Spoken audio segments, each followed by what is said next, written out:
what is the reason to actually take an MBA. Now, I can imagine that what you see there might well match with some of the expectations that you have or you would have regarding the MBA. I'm not going to read the list to you one by one because I believe you can probably see it and interpret it for yourselves.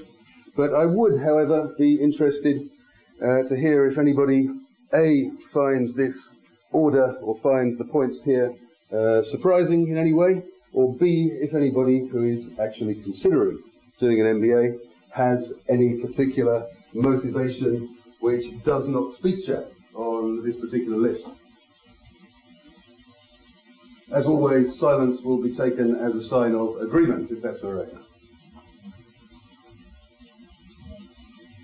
Okay, that's easy. Thank you very much. Moving on. What does an MBA actually contain?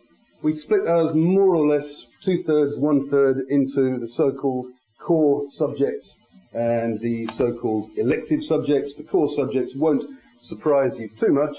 They're listed up here at the top, from economics down to critical thinking and so on. So the classic business core subjects. And then we do provide a range of electives, some of which are perhaps more eclectic than others.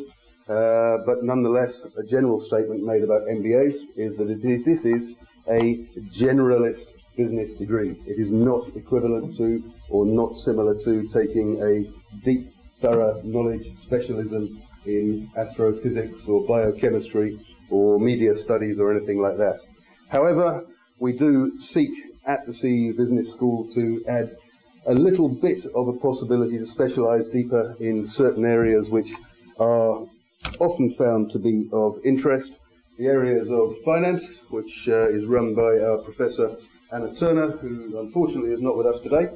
The area in marketing, a specialisation or concentration as we now call it, which is under the auspices of Professor Jan Novak over here, who'll be happy to deal with any questions you have on marketing at a later stage, and specialisation in real estate, for which I'm afraid you'll have to speak to me about if you're interested in specialising deeper in real estate.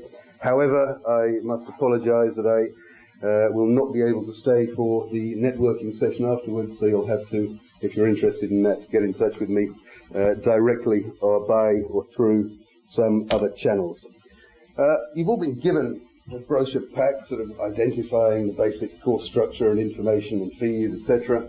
But there are a number of things which are not in the brochure, which are essential elements, I would say, of our MBA degree. Just run through those very quickly. Many people have fantastic phobias about snakes and spiders, but almost everyone, I think, does have a deep-seated or deep-rooted phobia about the art of public speaking and public presentation, even though it has been proven and demonstrated over the centuries that it is a vital component of success in any business environment. This is something which we will do our very best to force you. Force is perhaps not quite the right word, but it's certainly an expectation of our MBA degree that you will be able to, and at the end, be comfortable with standing up in front of your peers and your professors and professing to them, for a change.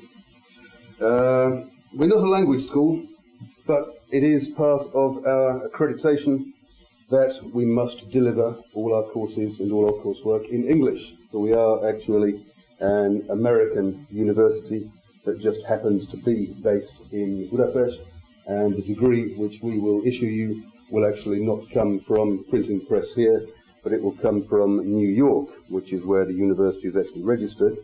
I say this is not really the emphasis of our class, because you will be expected to demonstrate a certain level of competence in the English language on enrolment into an MBA, but we would expect that level of competence to increase dramatically as you actually go through the course, and this is something that would apply to native speakers and speakers of English as a second and third tongue alike, I would say.